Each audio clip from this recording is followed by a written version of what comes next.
మోకాళ్ళ నొప్పులు, disc problems లాంటి అన్ని సమస్యలకు సంప్రదించండి Homeocare international world class homeopathy 9001175550. అందరికీ కూడా నా ప్రత్యేక ధన్యవాదాలు.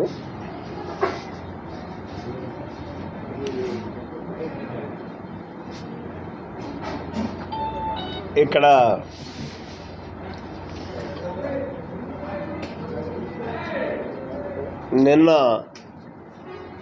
నిన్నటి రోజు నేను శాసనసభ్యుడు అయినటువంటి సందర్భాన్ని పురస్కరించుకొని వార్డెన్ గారు, అలాగే ఏఎస్డబ్ల్యూ గారు, డబ్ల్యూఓ గారు నన్ను అభినందించడానికి వచ్చినటువంటి సందర్భంలో హాస్టల్ పరిస్థితిని అడిగితే ఇక్కడ స్థితిగతులన్నీ కూడా సవివరంగా చెప్పడం జరిగింది. సరే, రేపే వచ్చి నేను చూస్తాను అంటే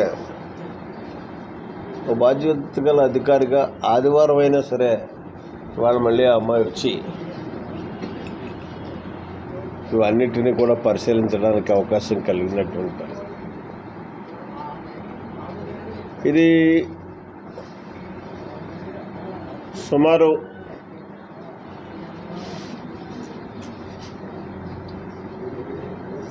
ఈ బిల్డింగ్ నిర్మాణం వచ్చి 40 సంవత్సరాలు అయినటువంటి పరిస్థితి. తోట సుబ్బారావు గారు శాసనసభ్యుడిగా ఉన్నప్పుడు ఈ బిల్డింగ్ నిర్మాణం చేశారు. తర్వాత మళ్ళీ 1990 దీనికి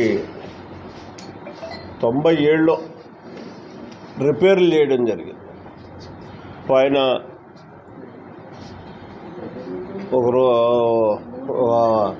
పైన కూడా ఒక 2 రూములు వేయడం, ఈ బిల్డింగ్ అంతా రిపేర్ చేయడం. అప్పుడు స్వామి గారు అని చెప్పేసి ఒక వార్డెన్ ఉండేవాడు. చాలా చక్కగా వార్డెన్ మనకి హాస్టల్కి వస్తే ఒక ఆహ్లాదకరమైనటువంటి వాతావరణం కనిపించేది. ఇక్కడ చక్కగా మెయింటైన్ చేసేవాడు. పిల్లలు పరిశుభ్రంగా ఉండేవారు. హాస్టల్ కూడా రాష్ట్రంలో ఏ అధికారి వచ్చినా మన జిల్లాకి జగంపేట హాస్టల్కి పర్యవేక్షణ తీసుకొచ్చేవారు. అలా ఉండేది. కానీ ఈరోజు పరిస్థితి ఎంత తాపత్రయం, ఇక్కడ ఉన్నటువంటి వార్డెన్లో తాపత్రయం కనపడుతుంది. పరిస్థితులు సహకరించట్లేదు. ఒక పక్క బిల్డింగ్ పూర్తిగా డిస్మాంటల్ పొజిషన్కి రావడం, 2 గత ప్రభుత్వం మరి వీటి మీద దృష్టి పెట్టకపోవడం, ఇవన్నీ కలిసి ఇవాళ చాలా ఎలా ఉందంటే, ఇది మనం చూడండి, బురదగుంట పందుల దొడ్లే బురదగుంట ఏ రకంగా ఉంటుందో ఆ రకమైన వాతావరణంలో కనిపిస్తున్నటువంటి పరిస్థితి. ఈ మాత్రం అన్నా మనం కూర్చోడానికి అవకాశం కలిగింది అంటే అది వార్డెన్ గారు పెట్టినటువంటి ప్రత్యేక శ్రద్ధ అనే నేను భావిస్తున్నాను. అక్కడ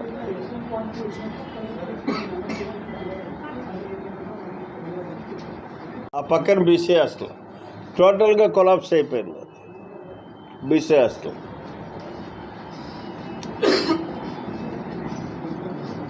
గత ప్రభుత్వాన్ని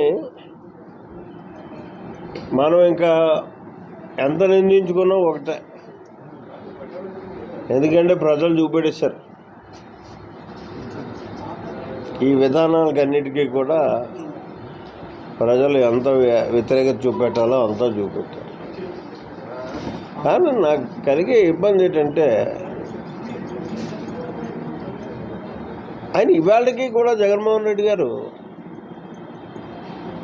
నేను చేసిందే కరెక్ట్ అంటున్నాడు.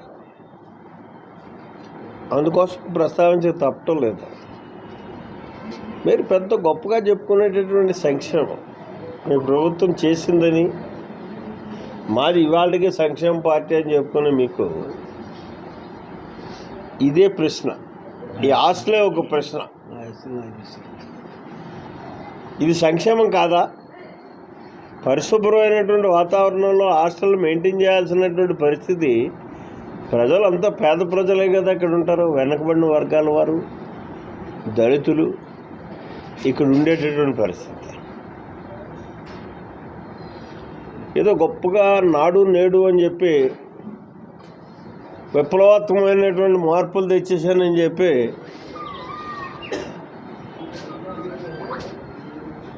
ఏయో 4 రంగులు బిల్డింగులకి వేసి బొమ్మలు వేసి అదే మార్పు అనుకుంటే ఎలా?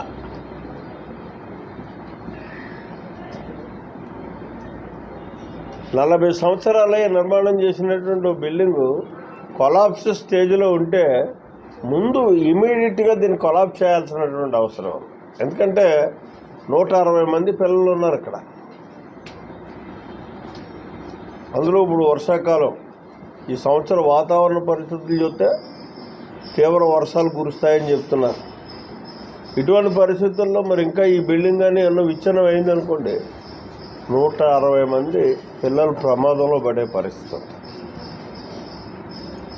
ఇవాళ నేను ఒకటే నిర్ణయం తీసుకున్నాను, ప్రభుత్వం యొక్క దీన్ని మార్చాలి అనుకుంటే ప్రభుత్వం యొక్క అనుమతి కావాల్సినటువంటి అవసరం ఉంది. ఆయన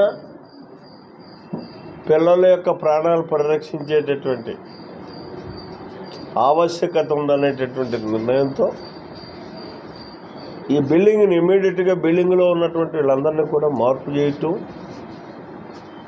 ముందు ఇక్కడి నుంచి తరలించి వాళ్ళకు సేఫ్ పొజిషన్లో పెట్టి తర్వాత దీన్ని డిస్మాంటిల్కి ప్రభుత్వాన్ని ఒప్పించి దీనికి నిధులు తెచ్చి పక్కా నిర్మాణం బిల్డింగ్లు, అటు బీసీ హాస్టల్ కానీ ఇటు ఎస్సీ హాస్టల్ అయినటువంటి దీనికి కానీ ఒక పరిశుభ్రమైనటువంటి వాతావరణంలో బిల్డింగ్ అన్నది కార్పొరేట్ స్థాయిలో నిర్మాణం చేసేటటువంటి పరిస్థితి కల్పిస్తాను ఖచ్చితంగా ఇక్కడ. అది కూడా ఈ 3-4 మాసాల్లోనే పరిస్థితి ఉంటుంది.